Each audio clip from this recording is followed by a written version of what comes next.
What is up? I'm Velvet Sky. And I'm Angelina Love. And we are the Beautiful People. And you're listening to Live and in Color with Wolfie D. Hey, this is Jimmy Street, host of the Live and in Color with Wolfie D podcast. Hear the life and times of professional wrestler Wolfie D. From his time in the territories with PG-13 to his time in WWE, ECW, WCW, TNA, and more. Nothing is off limits and nothing will be held back. Thanks again for tuning in. Here he is, Wolfie D.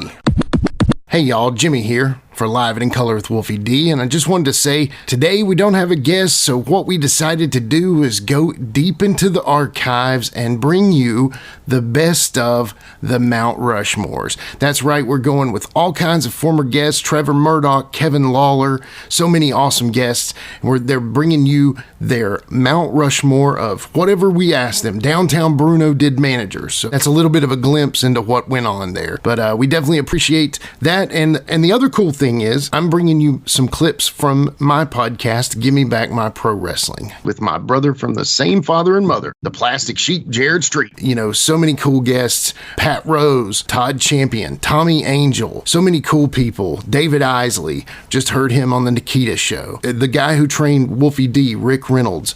The cool thing is we wrap it all up with Wolfie D's tag team partner and PG-13, Jamie Dundee. So stick around, you'll hear the Mount Rushmore from some of our former guests, and we thank y'all so much.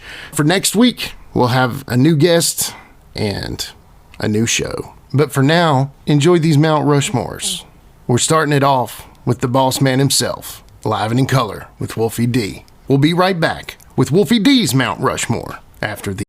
This episode is brought to you by State Farm. From your morning podcast to your afternoon playlist, State Farm knows you personalize your entire day, and that's why State Farm helps you personalize your insurance with the State Farm Personal Price Plan. It offers coverage options that help protect what you care about most at an affordable price just for you. Like a good neighbor, State Farm is there. Prices vary by state. Options selected by customer. Availability and eligibility may vary. If you weren't built for the cold, Abercrombie's kickoff to spring sale is just for you. I seriously cannot wait for rooftop season because that means I get to start wearing my A&F Mila dress all the time. She has pockets, and that makes her a favorite in my book. And speaking of favorites, Abercrombie's best-selling Scarlet Skirt is part of the sale too. Stack an extra 15% off with code SPRINGAF now through March 3rd. Offers valid in the US and Canada. Exclusions apply. See details online. Since you're new to H&R Block, we'll look at your returns from the last 3 years for any money your last guy might have missed, for free. I could get money back from last year? You could. We'll find any mistakes. Could have really used that 2 years ago when I dated that mistake for 5 months. Don't leave money on the table. Switch to H&R Block and get a free Second Look review. Second Look is included at no additional cost with the purchase of tax preparation. Results vary. All tax situations are different. Fees apply if you have us file an amended return. These messages. Hey folks, to get your official Live and in Color with Wolfie D merchandise, go to prowrestlingtees.com/live Wolfie D. Check it out.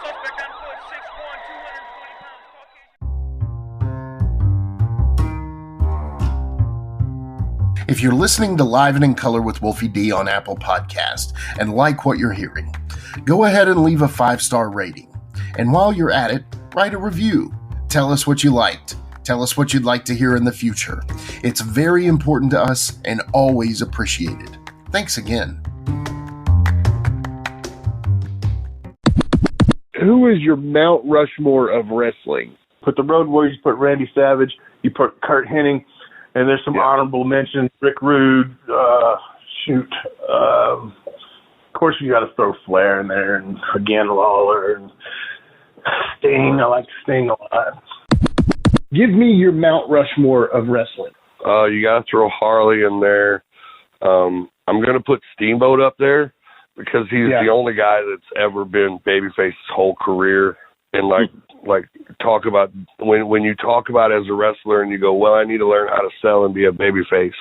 He's the first name in that dictionary.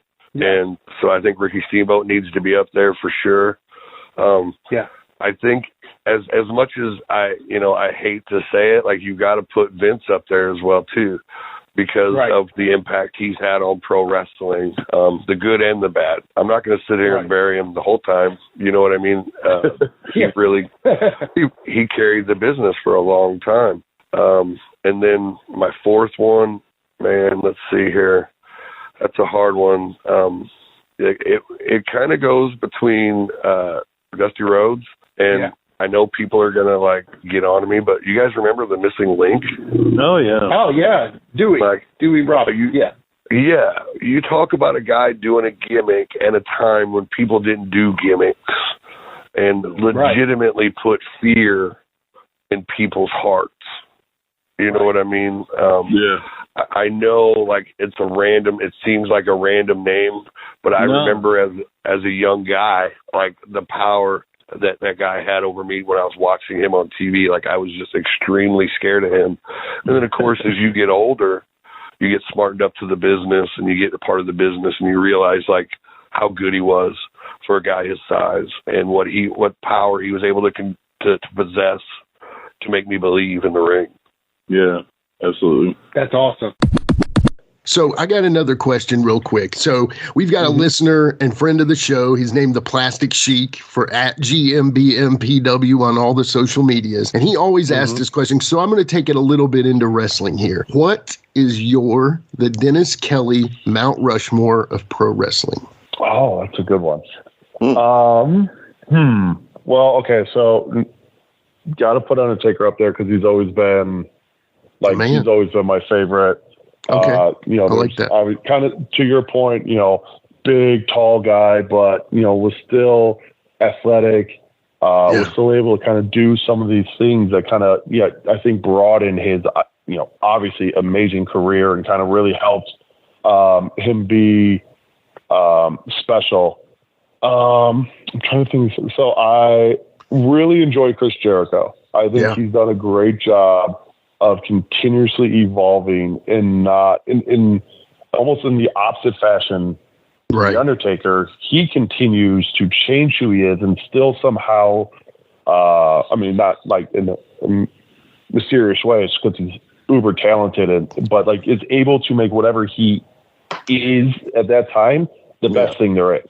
And I think it's really, really shown these last, 5 years or so since he left the WWE again. The next two, I'm trying, it's hard not to put, Austin in there again, just, what he did. I can vividly remember, I think it was the SmackDown before the Invasion pay-per-view. And all of the Alliance is taken over the ring, and like Austin had been missing, had kind of been going through where he was kind of, I think he had just turned heel and was kind of going with the kind of the off-brand Austin, and then like the glass shatters and he comes in and just clears house, and just how electric the arena was. It was just one of those things where just a perfect storm of the character, the music, the moment, and during his run. And then let's go with him. Again, I think I'll guess I'll go the easy way, and I'll say Hogan.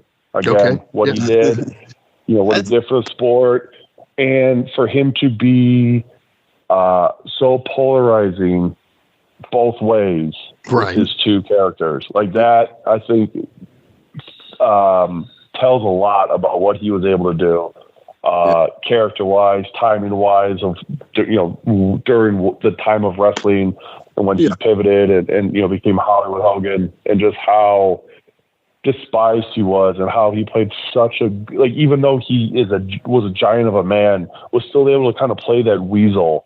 And like when he'd be on his knees and he'd be shaking his head, you can see the skull just flopping back and forth from all the sweat. It was like, I know it's kind of an easy pick, but I think it's an easy pick for a reason. It's exactly right. That was a very good Mount Rushmore, and people don't realize, man. I've said this, man. Hulk Hogan couldn't really work, man. He only had a couple moves. That's because at that point in his career, that's all he needed.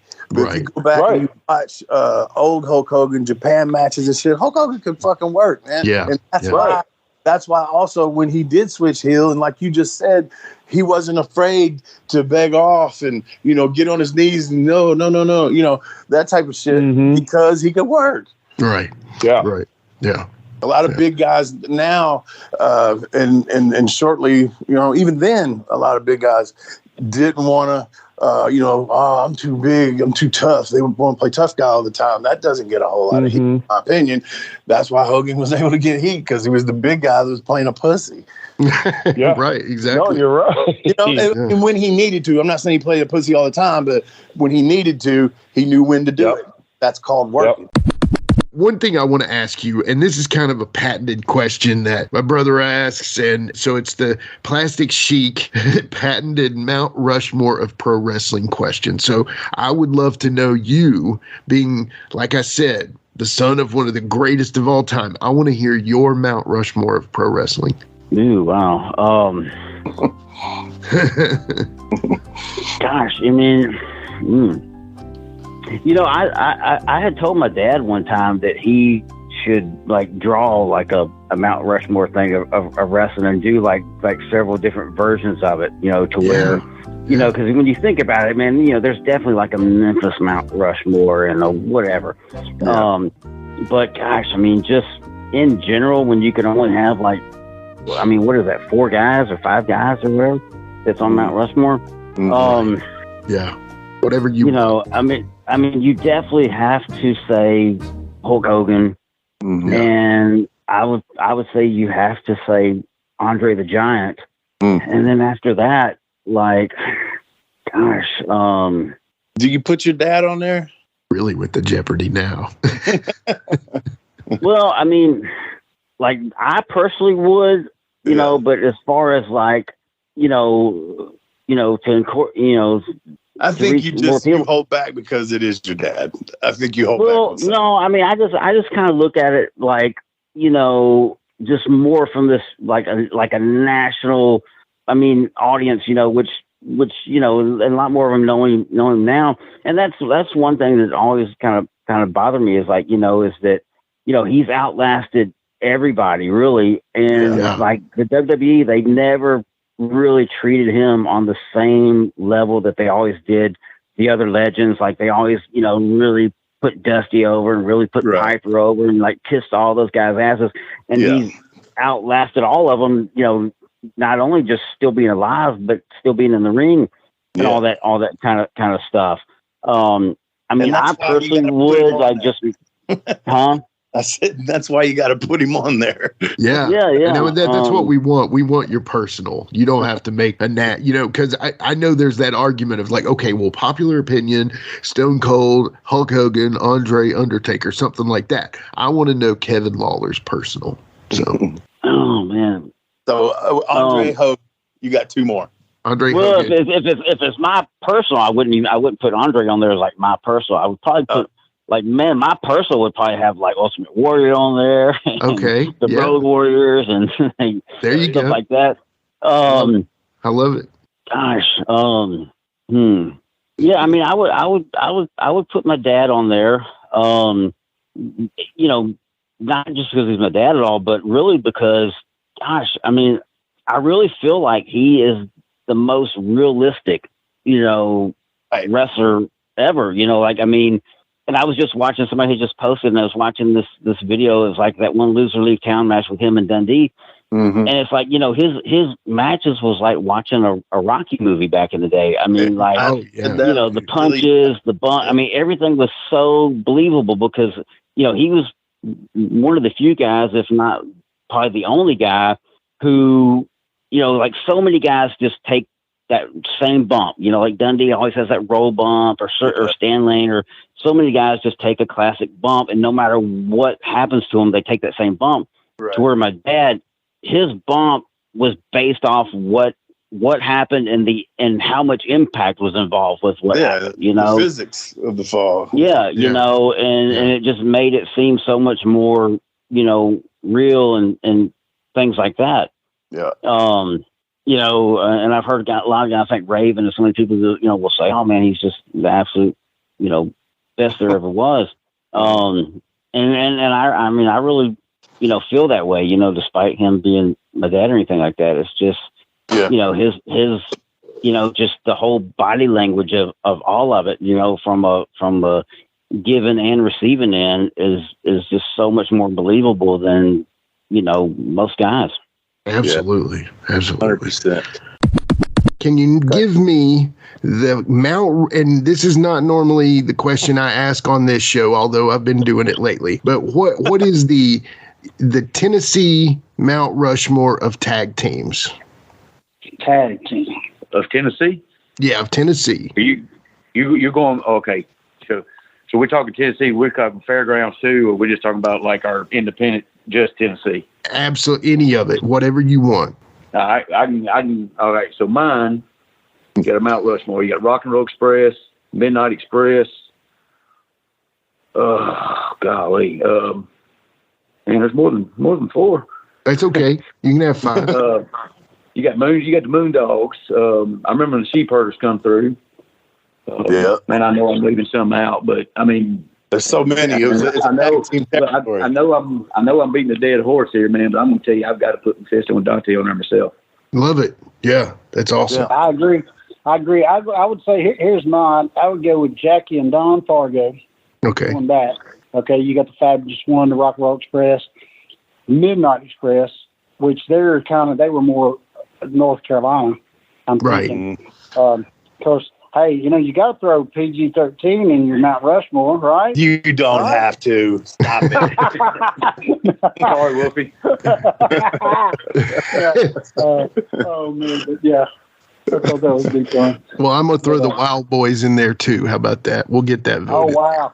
All right. Hey, we're getting about that old to be put up on a big rock somewhere. So,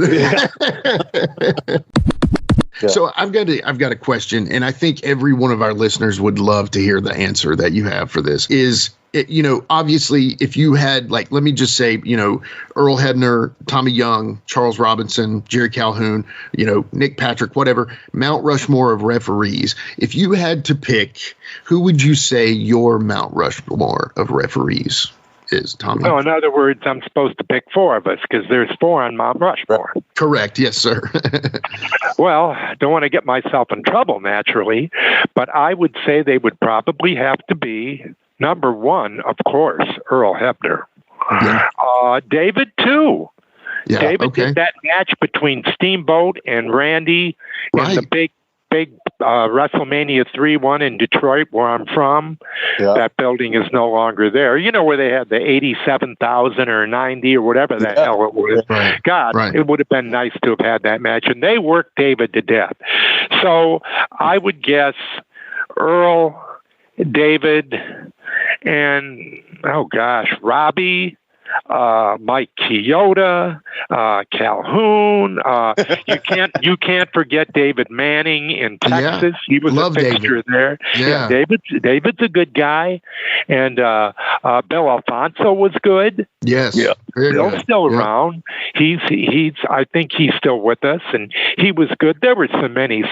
But to narrow it down to four, that would be difficult to do. I would say the Hebners, Charles Robinson, and Mike Chioda. I love it. That's a great one. And if there's a little room, you could stick me in the corner somewhere, I love that. Well, we're going to stick you in the George Washington spot, but we'll go on from that. You're very kind. Wolfie D, since you are a Memphis tag team expert, give us your Mount Rushmore of Memphis tag teams. Memphis tag teams. And you can. He didn't say this, but I mean, I'm saying you can be your own tag team if you want to. I'm just gonna say, okay, that's a 4, right? That's not even a top 5, so that's a 4. Yeah, 4. Yeah. This might make a great episode, actually, but never mind. Fabulous Ones.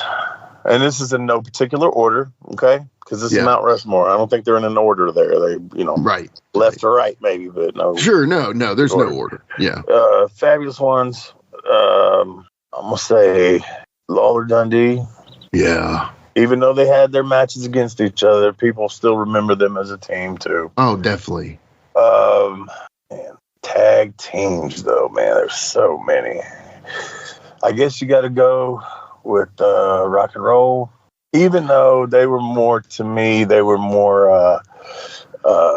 Carolina area, or even a little more Mid-South. They never really got their. So I might retract that one. I still got 2 left.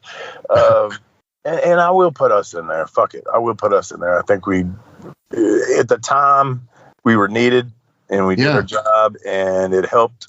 And people remember that. And as far as the best team of the 1990s in Memphis, without a question. Yeah. PG-13, without question. Yeah, definitely.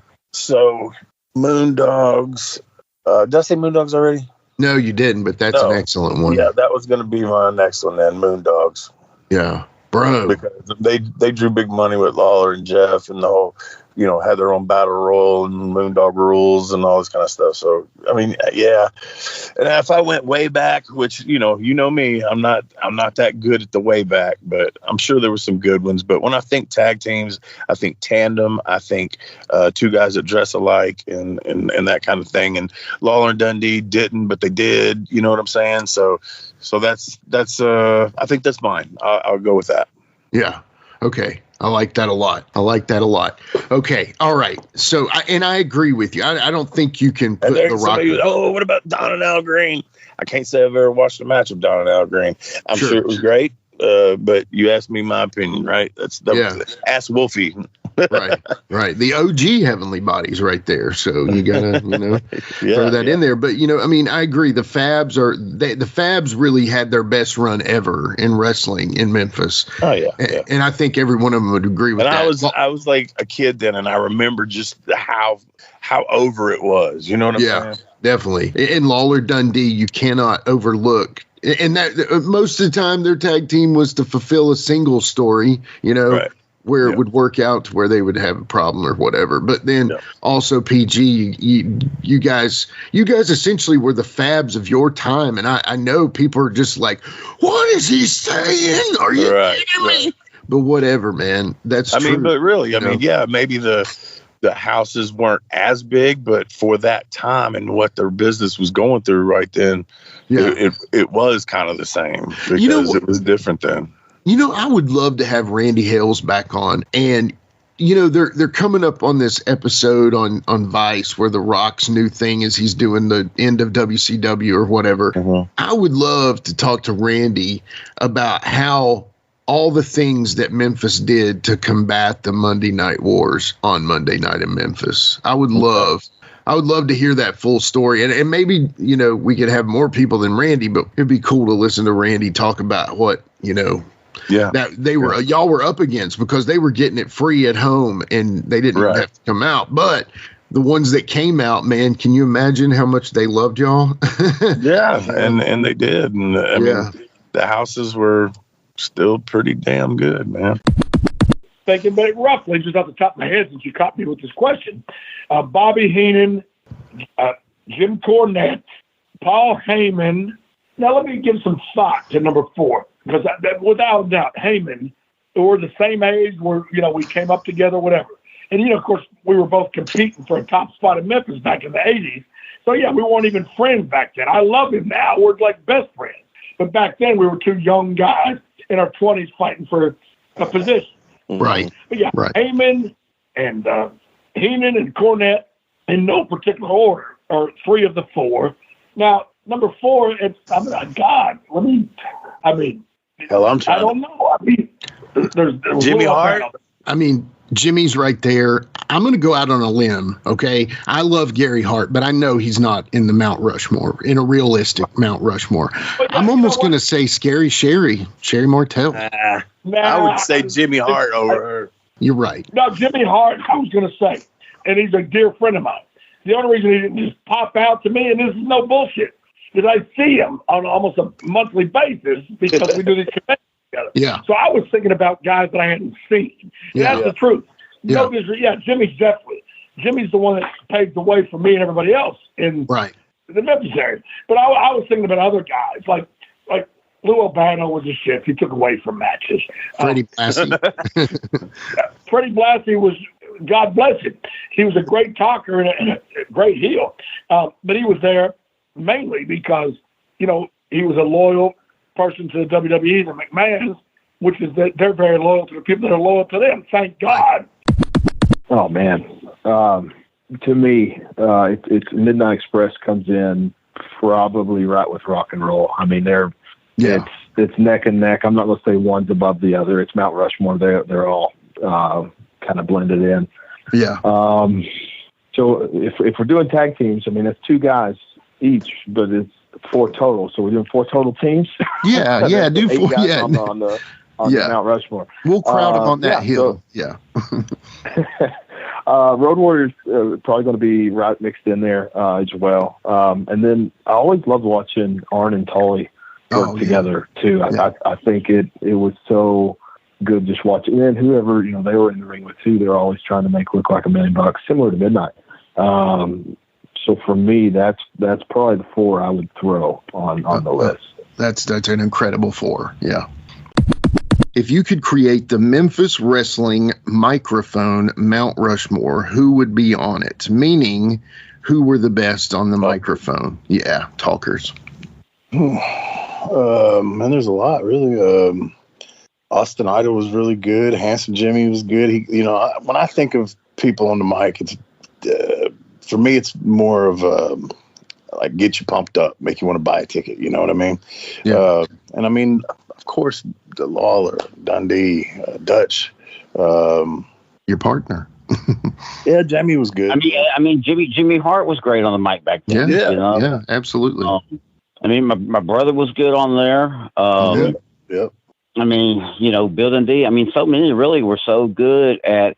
I mean, if in all actuality, if you think of the Saturday morning Memphis, the wrestling show, the in-studio wrestling part was really like the worst part of it. I mean, because it was always mostly job guy stuff, or even if it was major guys, I mean, they didn't go long. They just kind of, ho-hummed around or whatever. But the meat and potatoes of that show was when they would show highlights from Monday night at the Coliseum, and really just the personalities and the promos and any kind of altercation that happened at the desk was really the strong point of the TV. For sure. Yeah. I mean, because you were setting up you didn't have a month to set up for a pay-per-view or whatever. You had, a couple days to set up for Monday, And in all actuality, I mean, somebody was just talking about this, literally just, I think yesterday I was talking to somebody about this, is that you really only had one day because it's not like you even have social media. So you just had Saturday. There was nothing you could do on Sunday, nothing you could do on Monday to help push it. It was just Saturday and that was it. Yeah, that's true. Good point. But as far as narrowing it down, man, that'd be hard. I don't know. Kevin, it's called Ask Kevin Anything. Yeah. I know you said round tables. We've thrown it out there, so we'll let him chisel away at the 4 there. Yeah, tell us the 4. Man, gosh, I mean, the top 4, I would have to probably say my dad. And I would say I would put Jimmy Hart on there, and probably Austin Idol. And I don't know. I would probably say Bill Dundee over, say, a Jimmy Valiant or one of those other kind of guys.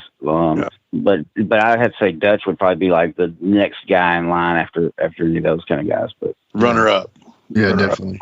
Yeah. I mean, Dutch is so cool. And maybe even a Jackie Fargo. I mean, he was one of the kind of guys that was, anytime they brought him in for something, his promo was going to be designed to just really kind of fire you up and all that kind of stuff.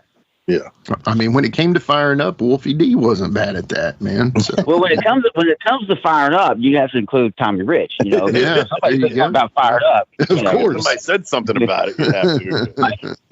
I mean, Eddie Gilbert. Oh yeah, man, Eddie. I can't even believe that Eddie slipped my mind, but I'd have to probably. Heck, I'd almost probably have to put Eddie up there instead of Bill. Really. Yeah, I think so. Yeah, that's a good one.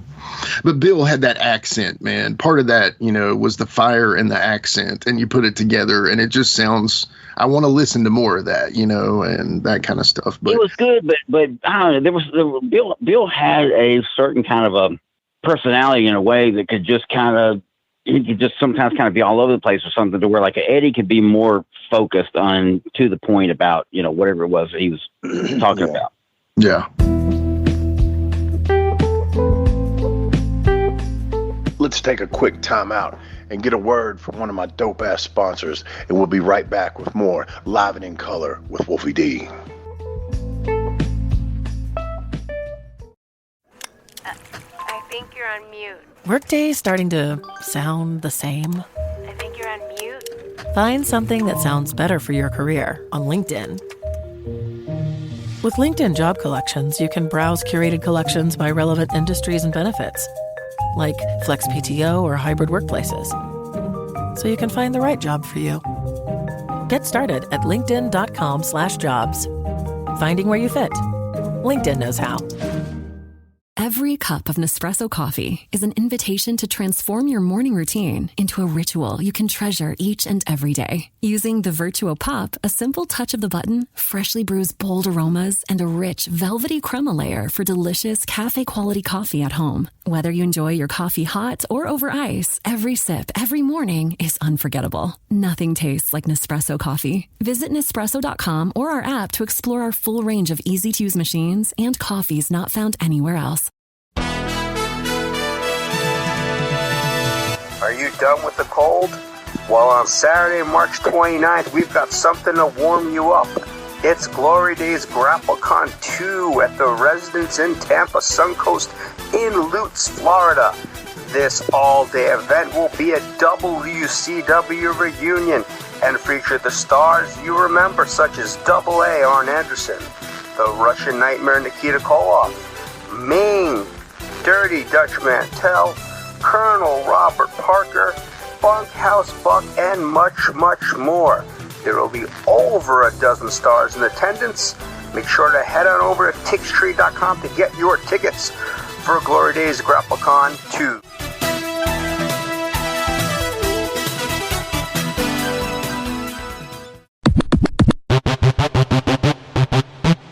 Give me your Mount Rushmore of wrestling, your top 4 or 5 favorite wrestlers of all time, each one of you. Okay, of all time, Lynn Rossi, Tojo Yamamoto, Gentleman Saul Weingeroff, Bobby Hart, and Frankie Kane. Man, that's awesome. All right, Arvil. Bam, bam, bam. Well, I tell you, I'm going to echo what Tommy said, because that was in my line. Everyone he just mentioned, Lynn was the reason why I got in this business. Yeah. Tojo was a good friend. Every one of them, to me, is going to be the greatest. Yeah. Man, that's awesome. Those are great guys. And I tell you what, a lot of people say you things like your Hulk Hogan's, but those are the guys that made the business, that paved the path for guys like. Yeah. Exactly. They paved the way for your Hulk Hogan's. Yeah, absolutely. Absolutely. I love that. All right, Ben. So my question that I think lets me get to know you, lets the audience get to know you a little bit. If you had your Mount Rushmore of professional wrestlers, people have influenced you or your favorites or whatever, if you give me 4 or 5 names of who would be on your list. Okay. I've really got 2 sets, because I had really two different wrestling lives in my lifetime. And to go from being a kid and watching, I would have to say Jackie Fargo. Okay. Yeah. Bill Dundee. Awesome stuff. Eddie Gilbert and Ric Flair. That's my big time all time. And then I have to go to my local, my Tennessee wrestling roots, and the number one guy on that's got to be Tommy Higgins. Oh yeah. I love Tommy. Man. Without him, he's done so much for me in my career. And then you got to go with Gypsy Joe. Yeah. And then I heard the podcast today, Mr. George Weingeroff talk about somebody smooth to work and just, I don't know, just such a great wrestler. Dangerous man too. You don't get on his wrong side. Yeah. Yeah, it's so gentle of a killer. I'm just kidding, man. He was one of those. So. Everybody knew you don't piss George off. And, hey, I had some great matches with George, but yeah, I had to mention those in the local, independents in Tennessee. I cut you off. Did you have one more? Or you said I didn't. I got about 1 million more honorable mentions. You know, you got Tim Ernesto, Joe Cagle, Jeff Daniels.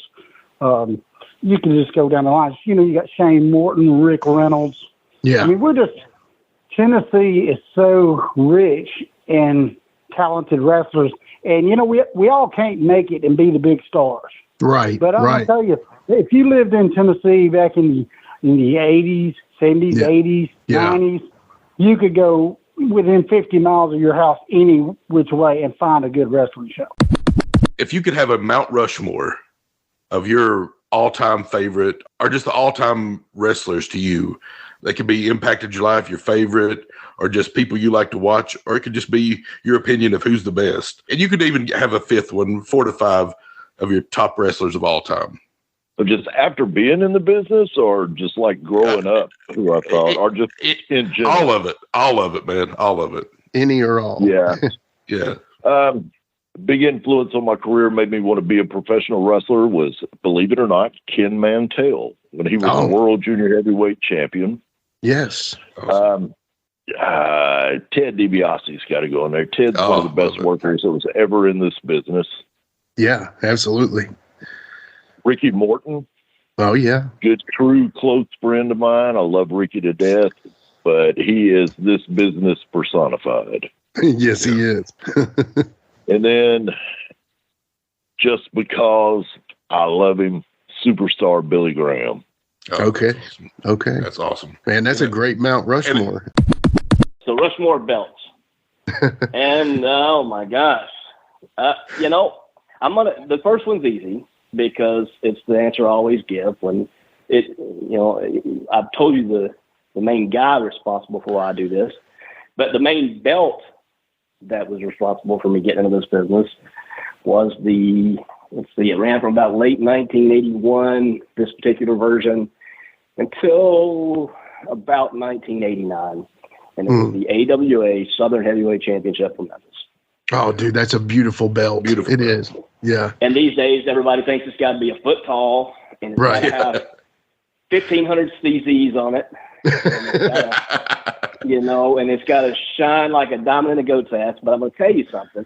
When you walked into the Coliseum back in the days before I could talk my dad into getting me down into the loggia on the floor, you can walk up into those cheap seats of the Coliseum, and when that spotlight would hit that belt, it might as well have been a foot tall, and it might as well have had 1,000 CZs on it because you could see that belt from anywhere in the Mid-South Coliseum. Yes. Yes. And it was gorgeous belt. Yes. It's always going to be my number one because I wouldn't have ever started doing this without it. Yeah. Yeah. So, oh my gosh.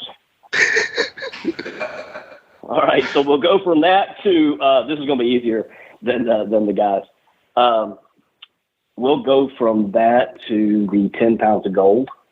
Yeah. I love it. We'll go from the 10 pounds of gold to the big gold. Okay. The original one. Right. Sitting about 35 minutes from my house right now, that one. Oh, don't tell me that, Dave. Oh, my gosh. Some of the copies were, nice, and the follow-ups and the WWE versions and the whatever. But that original belt that was handcrafted out of sterling silver and overlaid in gold.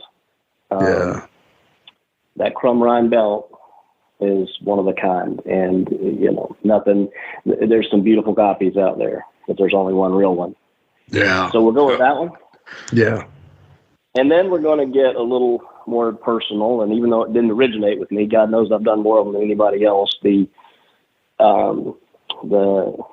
mentioned Hogan and we mentioned Brett, and I probably should have mentioned Shawn somewhere in the middle of all that, but the Winged Eagle Championship belt, that they call it, which I always said that name would never catch on, by the way, when it was somebody first started saying it a little over 20 years ago. Right. All eagles have wings. Well, boy, was I wrong, because when they sent me my royalty report, Winged Eagle, Winged Eagle, Winged Eagle, Winged Eagle. But that was a Reggie Parks specialty, and Reggie considered it not just his, but our signature belt. And I say that because even Reggie knew that I ultimately ended up doing more of them than he did. Yeah. And you know, as the collector market grew, especially, and all that. So I think that would be it. I'm leaving off 100 belts that I love, but you know, that's why it's a Rushmore, right? So right, that's right. So a little segue question: if I can promise to delay this after WrestleMania, will we see another Winged Eagle coming soon, maybe? Oh my gosh! Well, you know, as much as the honest to God truth is, you know as much as I know. I have been so tempted to. I haven't talked to Cody in a couple of years, but I get so tempted to text Cody and be like, "Hey man, any chance?" And the truth is, I haven't heard a word. And my last communication with WWE was an email on Sunday night about some other business. So I haven't heard a word. Nobody said anything to me. So gotcha. You know, and it would have to be me legally. Right. So, right.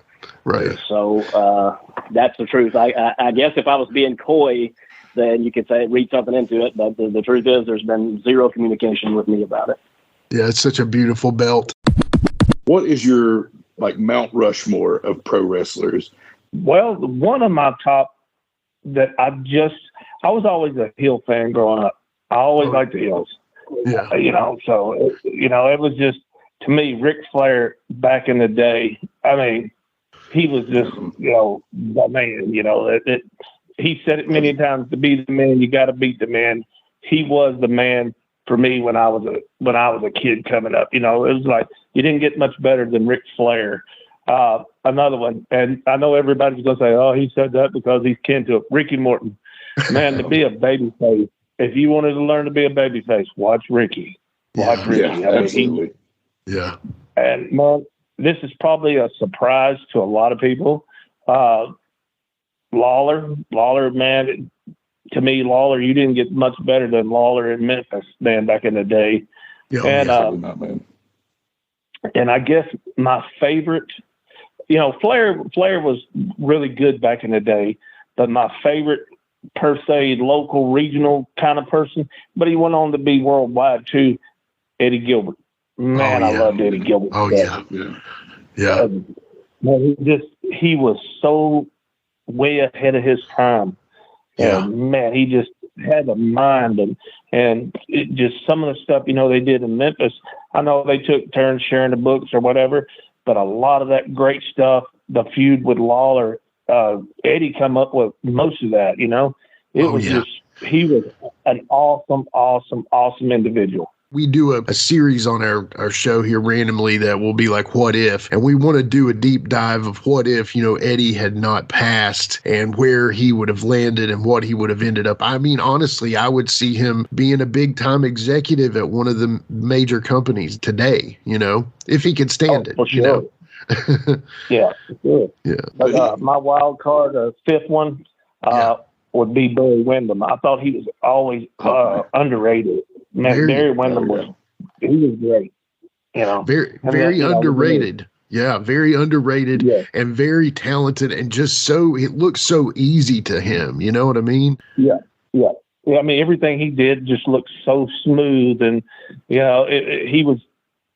You know, some people may say differently that worked him. I never had the opportunity to work him, but man, he just looked so smooth in the ring. Everything he did just looked like it was just spot on.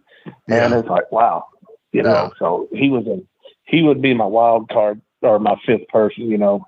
Yeah. Yeah. That's awesome. I love those picks, man. It's, you know, Eddie Gilbert, you know, as little as I remember, but I do remember watching him when I was growing up, but I always was, you know, thought he was a great talent out there. And Barry Windham, he's just great. And the first three you had, they're legendary in my mind. So, if anybody doesn't like those three, they need to tune into a different show. All five, honestly. Well, I mean, all five of them, yes. Well, you know, people may disagree with you on Flair right now, you know, but back in the day, Flair, late 70s, 80s, even early 90s, you couldn't get much better than Flair. No, you know, he drew money. He drew big money. Yeah. That's the goal, right? Drawing money. I mean, that's the goal. That's right. So, yeah. That's right. Yeah, I mean, I had Flair and Hogan in my list. So people want to disagree with that. I mean, but Hogan was so instrumental when I was a kid of the '80s. So, you know, Hogan's not the greatest worker of all time, but he just was. If it wasn't for Hulk Hogan, like, I wouldn't have been the fan I am of wrestling. I mean, so that's why I have him on my list. But, you know, people might disagree with that for reasons, but that's okay too. Well, you know, Hogan was not the great worker that, you know, by no means. Hogan knew how to market himself. Absolutely. Sometimes you just got to know how to market yourself and make yourself look better, and the people that you're in the ring with make you look better. And Absolutely. Hogan was a mastermind of marketing himself and making himself look good and doing all the right things. And you're right, as far as money, he was one of the biggest draws for money-wise, you know, because, you know, it was just say your prayers, eat your vitamins and all that, and just fell in the mainstream. And, you know, Cindy Lauper comes along, and he really helped bring wrestling into the mainstream that it is today. You know, without Hogan, I don't think you would have. I think it would still be big, but I don't think it would have been mainstream. You know, like it was in the '80s. No. Without him in it. Totally agree with that. If you had like 4 or 5, like a Mount Rushmore of wrestlers of all time, your favorite, what would that be? You know, I listened to your podcast also, so I knew this was coming. Thank you. The very first one on my list would be the Mongolian Stomper. Oh, and nice. The reason it would be the Mongolian Stomper was when I was a kid, I used to have dreams. I grew up in East Tennessee, and I had dreams about wrestling the Mongolian Stomper. And I got to see him several times live, never met the man, always wanted to work once I got into business, but never had the opportunity. But my very first one would be the Mongolian Stomper. That's awesome. My second one would be Ronnie Garvin. Oh, and love it. I went and watched him and Boris Malenko. They had a feud in Knoxville territory. Yes. And I watched them, and I absolutely loved. I drove different towns just to watch that feud of Ronnie Garvin, and I got to meet Ronnie Garvin at the Gulf Coast Wrestlers Reunion down in Mobile, Alabama, and he and I got to talk about the feud, and so I have ultimate respect for Ronnie Garvin. I think my third would be Nikita Koloff. Okay. Nikita and I, a few years ago, got to spend a lot of time together, and I actually got to take the Russian sickle a few times. Oh. And we traveled a lot, and we talked Jesus, and you know, he's a minister now also, and to hear his stories and just to talk with him and spend time with him, it helped me grow as a man and my walk with God. He was really strong and influential in that. That's and I was thinking about my last one, and I started going through it, you know, that there's several people that I was going to put in there. You know, I was thinking about Shane Morton, and I love Shane Morton, and we've been, you know, friends for 30 years. You know, and I go through, and of all the great guys, I've had something to do with their life or them with me, and I wanted to put them in. And I thought about it hard and long. There's a lot of great wrestlers I've wrestled that I think is just good as anybody out there. Scott Spade up in Chicago, Rough Crossing, you know, those guys. Eric Freedom out of Michigan, he and I have had great matches together. And I've decided to put in the fourth spot was somebody that allowed me to love wrestling again. Because at one point in my life, and we'll get into it, is that I was going to step away. Yeah. And his name is Jimmy Blaze, and he's the owner of Powell Entertainment out of Chicago. Okay, very cool. Yeah, I noticed him on your list quite a bit of work guys you've worked. So, you know, I did a little research myself, and that's a cool name. I like that. We'll check him out for sure. Listeners, go check out Jimmy Blaze. That's awesome. Yeah, that's a great list, Thank you Rick. so much. Yeah, very original too, you know, because there's 2 Canadians, a Minnesota Russian, and an indie guy. You got to love that.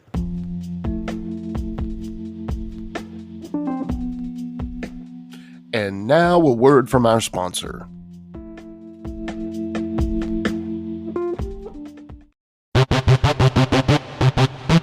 Ladies and gentlemen, welcome to Give Me Back My Pro Wrestling, the podcast that's based on the old school but can still help you find the good stuff from today.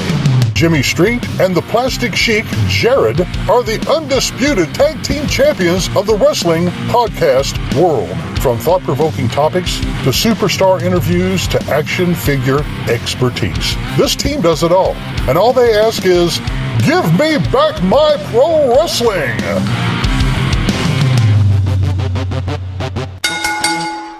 Every other Thursday, wherever you listen to podcasts.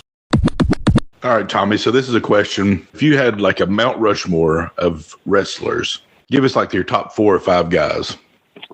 Yeah, that's a tough one to pinpoint down. There's so many. Obviously, the influence for me, just to get me interested in the business. I was in the military at the time, and we'd watch wrestling on the weekends. It was world-class wrestling with the Von Erichs. And we also see Hogan on the other network. So that's what intrigued me about getting in the business. Just those 2 guys, Kerry Von Erich and Hogan. But I was deciding if I want to get out of the military or stay in, and wrestling was it. So I just through Gene Ligon, another guy from the same era I was. We met him down in Fayetteville at the Cumberland County Arena, and he's like, "Hey, there's a wrestling school getting ready to open up that NWA is going to do." And we connected the dots, made some calls, and 4 months later we were on television. But the camp was right there in Mooresville, and it was with Nelson Royal and Gene Anderson.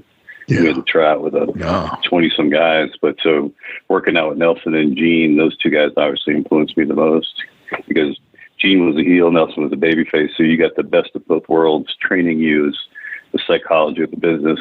So I'd say Nelson and Gene for sure. Working wise, Barry Windham and Kurt Hennig, I'd probably had the best matches of my career working with them guys. I worked with them many times in house shows and TV, and just great guys. And they always gave me a lot because they trusted me. So it made me look like $1 million. Yeah, that's incredible. Wow. Yeah, I mean that's the Mount Rushmore of Mount Rushmores right there. So. we haven't heard enough of any of those guys, honestly. Obviously we've heard a lot of Hogan, but such good Kurt Hennig. I mean, so underrated, I think, in his time after. When he was in the WWF and everything like that, a lot of people remember his later stuff, but he was working for a good while before that too. So yeah, I remember seeing him in the AWA and just a great heel. He just portrayed that smug, arrogant guy, and fans hated him, and I loved it. Yeah, that's so good. I noticed a lot of second generation stars on that list as well, so that tells you a lot, a guy that did it like you did it, and you're noticing the talents and stuff of these guys. I mean, to me, I don't know, it's a great list, and definitely some of those guys we do not hear or talk about enough. So I was very appreciative. All right, David. So give me your top 4 or top 5, like a Mount Rushmore of professional wrestlers. That's a great question. And looking back over the time, I'm going to kind of date myself a little bit because of where I'm at in life now. But, when I was growing up, if I had to look at my top 5 Mount Rushmores at the time, definitely would have been a Wahoo McDaniel. A Jack Briscoe, definitely a Blackjack Mulligan, probably a Mr. Wrestling Tim Woods.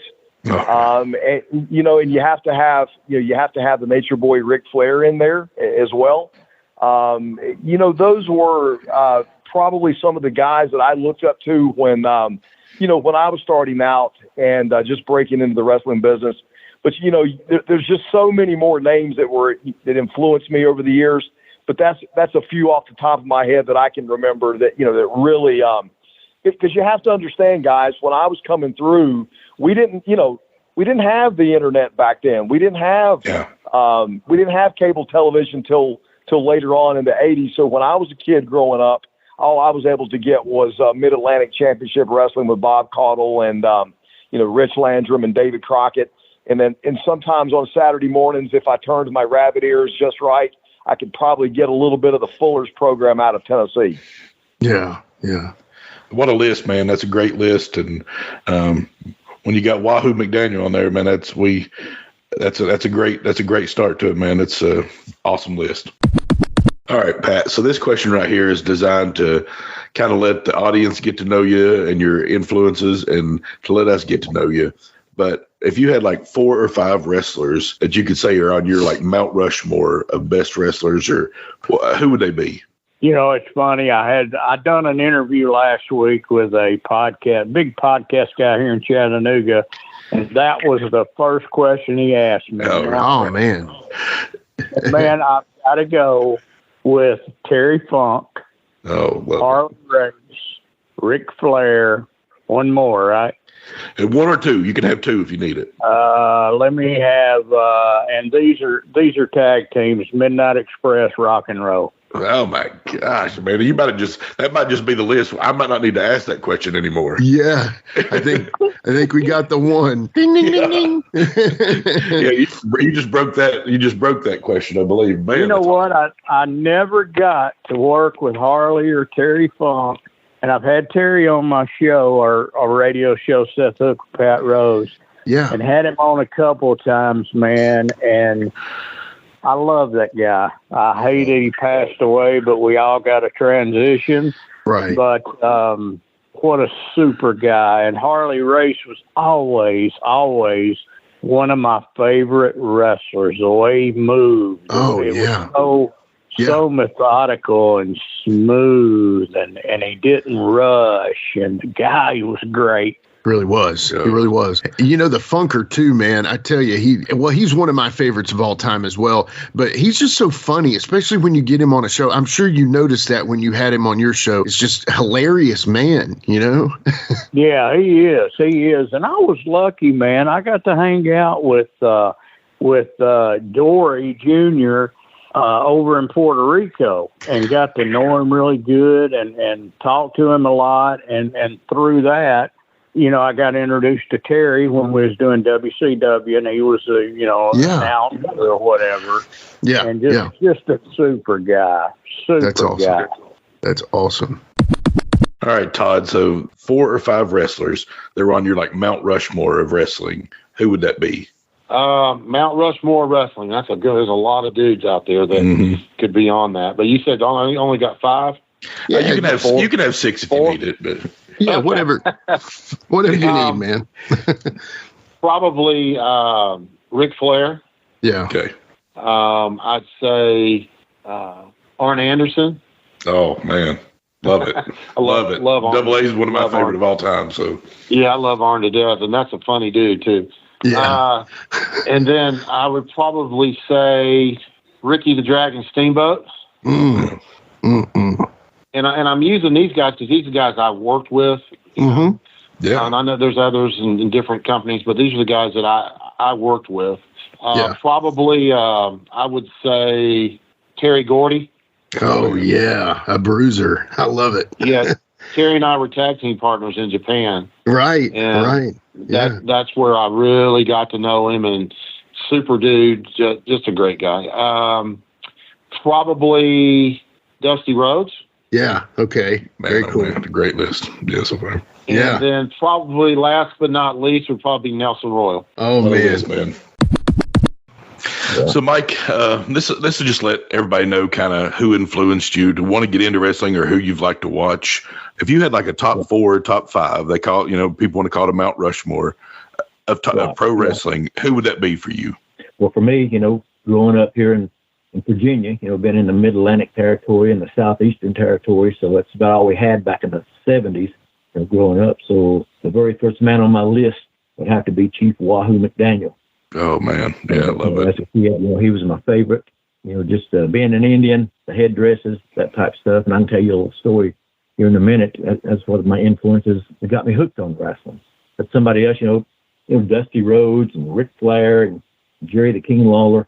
these guys really influenced me growing up. And I thank God as I got older, I got to meet them all and wrestle with them and travel with them. So it's just a dream come true. But that'd probably be my Mount Rushmore right there. That's a great one. Right. And, a lot of other ones. I had a lot of other ones. But, I ate, slept, and drank wrestling, from the time I was 12 years old. Really all I thought about. Yeah. That was a big influence. And another guy, Ronnie Garvin, that I got to wrestle with later on and train with a little bit and have become good friends with. He was a big influence too. That's awesome. Ronnie's great. It's a great list, man. And he's tough too. I bet. He seems tough outside of the ring. I can't imagine in. Yeah. He would definitely, and he'd have me tied up in knots.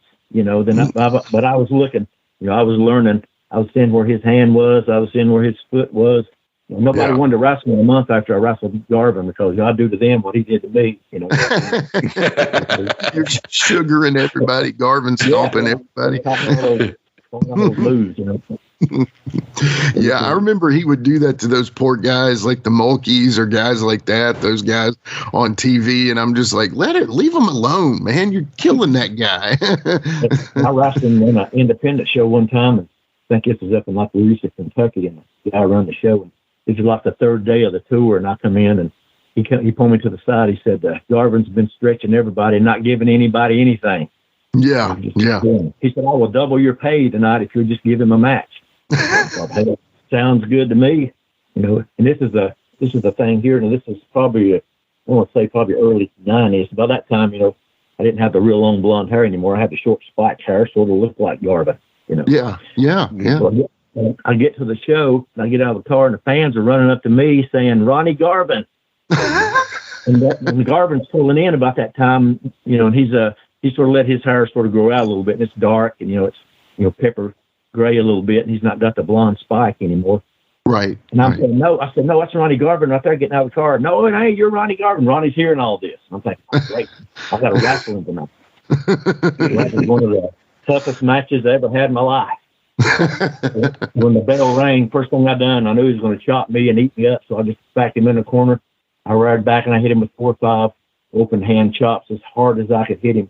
Yeah. His eyes got big as quarters. He grabbed me around the throat and threw me down and started beating me up and tying me in knots. But that's something you never forget, No, it's not. Yeah. That's amazing. I love that. You'd wrestle him one night that he would beat you half to death and stretch you. The next night you're back there in the back in the locker room getting ready to wrestle him again. You're psyching yourself up like an MMA fight, Yeah. Even though it's a full wrestling, you're thinking I'm going to go out there and fight for my life. You lock up with him and he's easy as pie, Then the next time you wrestle, you think he's going to be that Garvin again, and he beats you up again. So, you never know what you're going to get. Never know what you're going to get. Oh, that's awesome. That's awesome. All right, so this question is designed to kind of let people know your influences in wrestling. If you had a Mount Rushmore, and I always give 4 to 5, if you need 6, go ahead and throw it in there, of like your Mount Rushmore of wrestlers. All right, so mine's different than a lot of people's because a lot of people, they go, oh, it's the draw or the biggest stars. I always do my personal Mount Rushmore. Yes. Arn Anderson. Oh, gosh. Beautiful Bobby. Tracy Smothers. Jerry Lawler. Oh, man. That's a beautiful list, man. Wow. Yeah. And if you want to throw a fifth that doesn't relate to them at all, but I'm a huge fan of Jumbo Tsuruta, but you wouldn't tell it in a lot of my work. I mean, maybe some because he's more old school All Japan, but yeah. All the other ones, I steal liberally from. Yeah. Where we've had a lot of guys that have done All Japan on recently, I've inadvertently watched a lot of jumbo matches. Tommy Angel, Gene Ligon, Joel Deaton, those guys, they've all wrestled in that, and Jumbo was incredible, man. Super incredible. Jumbo had such a crazy trajectory of his career. He was the chosen student of Baba, and he was just like the young plucky upstart wrestler. But then once he's the one who shined up Misawa and Kawada and all the pillars. So, he was right before the big takeoff of All Japan, going into Noah. And like where he's just the grumpy old guy at the top of the mountain trying to fight all these young guys off is just bitter, mean, nasty bully Jumbo was my favorite Jumbo. Oh yeah. Yeah, that's a great list. And honestly, on any given day, that could be my list. That could be Jared's list. That could be anybody's list, because those guys are just, I see, you know, even though Lawler basically was the king of the territory, no pun intended, you know, those guys are all workhorses. You know what I mean? Those guys could literally work with anybody and have a good match. And that says a lot about actually you too. You know, I feel like you're one of those guys that could pull a good match out of just about anybody, man. So I was always told that's the meaning of the job. Yeah. Which, you know, come to find out, it's to get over, and that's sometimes not, you know, it's easier said than done. But if you can have a match with anybody, you can stay employed. Yeah, exactly. I mean, that's no doubt. All right, George. So you've been around this business, and your dad was in this business. Like, if you had a Mount Rushmore, like 4 or 5 wrestlers, who would those be? Like a Mount Rushmore, 4 or 5 guys.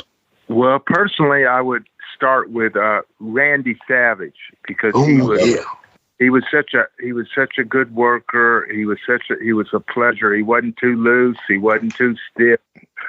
You didn't have to think. And I may have told you, Jimmy, before, I traveled. You know, we started together, but that's another long story.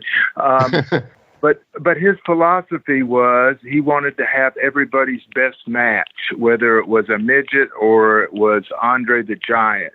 Yeah. So he always, you know, tried to give everybody a good match. And also another philosophy, he worked just as hard for a crowd with 50 people as 5,000 people. He says, you know, they paid their money.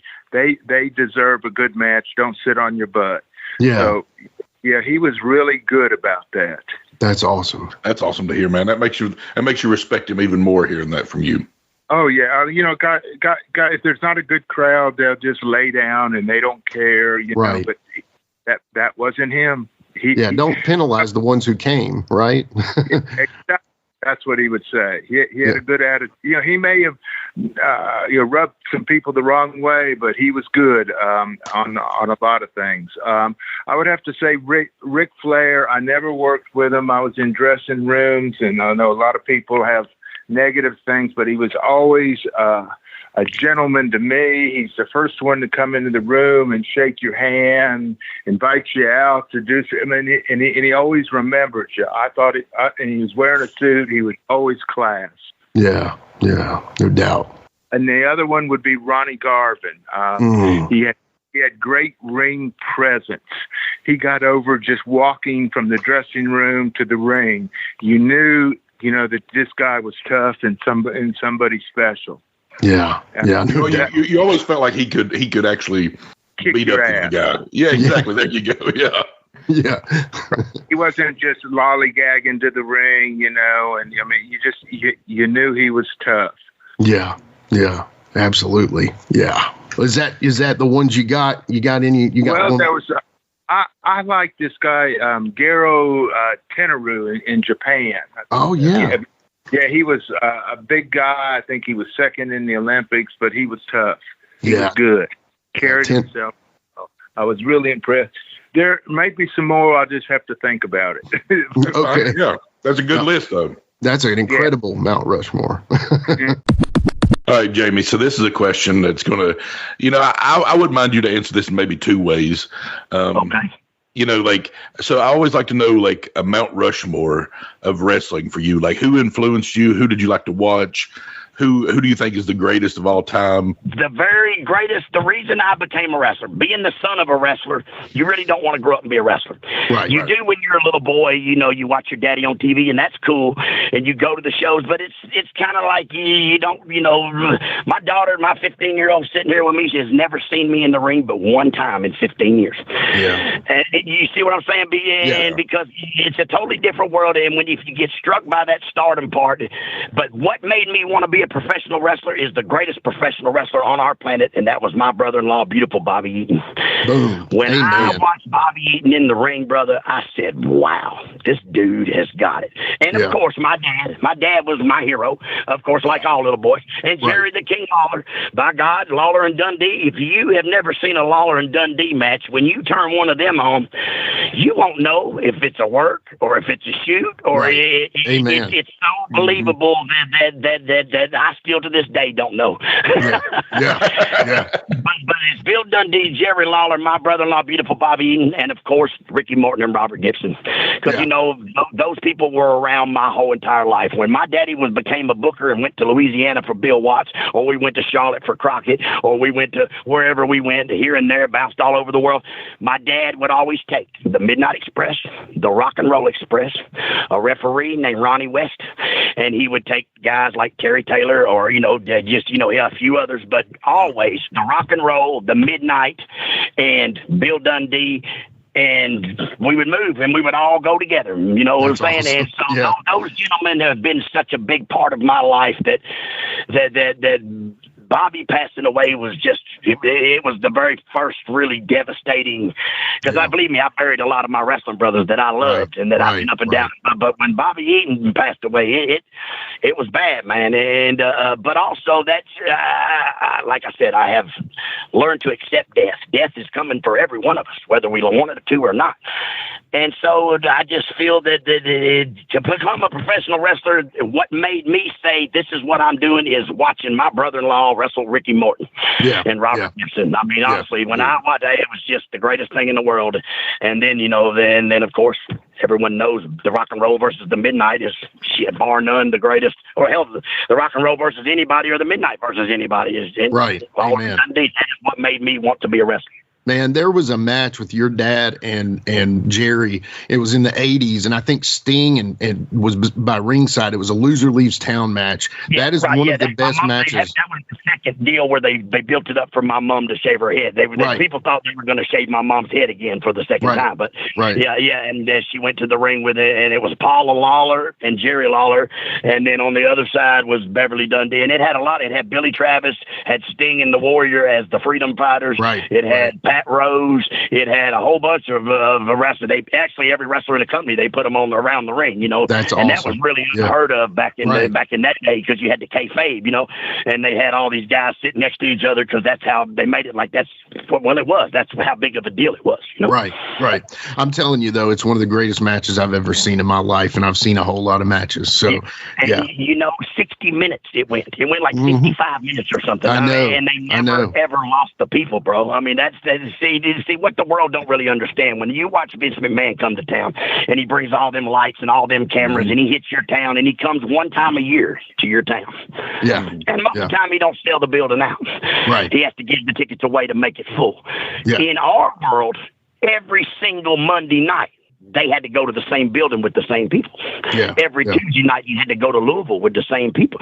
So to be able to go 52 weeks in a year for 25 years to the same building and still draw money, brother, that's really it's hard as hell to even fathom, to think that could be done.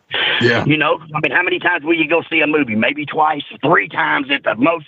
And this is the same movie coming to your town every week, and they're packing it in, bro. They are packing it in, and it's very, very hard to even just to think about that, man, for real. It almost seems magic. You know what I mean? Exactly right. But it was magic, because Jerry Jarrett, Bill Dundee, Jerry Lawler, and Eddie Gilbert, and many other guys that would go to the office and get together and book it. And they always said, if the people can call it, they won't come back. So you never could call it. Even if shit, sometimes when I was in the angles, I couldn't call the next deal because they would swerve us. You know what I mean? Yeah, exactly. Like, wow, this is where we're going with this. And they'd be like, nope, we're going to go here. And you go, wow, that is brilliant. But that's why they ran for 40 years in the same towns and drew money and made money, Yeah, no doubt. Still livin' in color on the Wolfie D. You got a cop for your zone.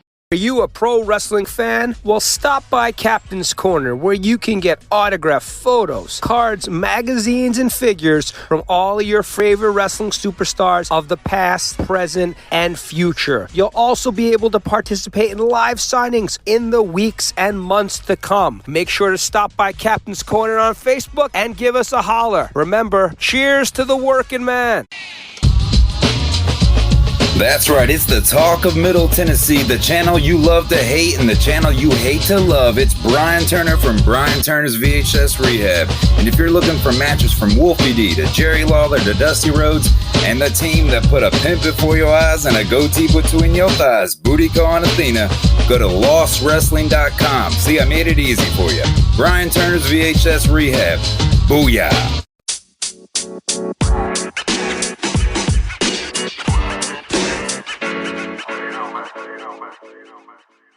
So that was another great episode. Hey, Wolfie, tell them where they can find you on social media. Jimmy, they can find me in the club, bottle full of bub. I'm just kidding. They can find me on Facebook.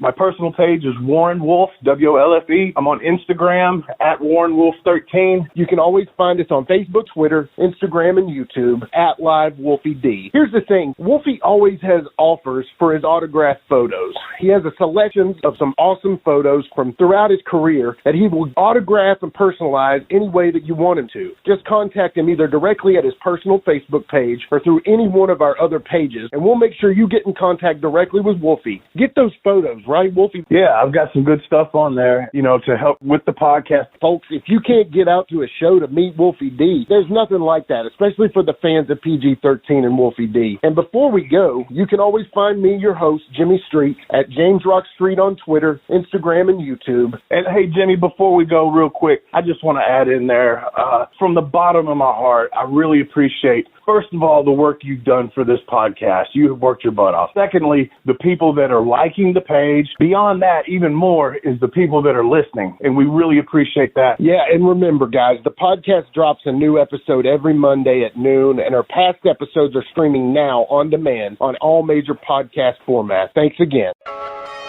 Yeah. PG-13 Memphis Wrestling Hall of Fame Class of 2024. Give it up. Spaceman Jones with the beat. Here we go. The 90s was ours, and we did it with pride. 15-time tag champs, what a hell of a ride. Rock and roll couldn't beat us, so Tommy and Doug. Knox Mother's dirty white boy who called themselves thugs. T is for terrible, H is for hell. Ha! PG both been locked up in county jail. The kid was real, and we were immature punks. Buddy Wayne couldn't stand us because we didn't wear trunks. We did it our way, in and out of the ring. Bought a real rap swagger to the Memphis thing. You can hate it, you can love it, we just did our thing. Still true to the game, now we Hall of Fame. PG-13, put respect on our name. Yeah.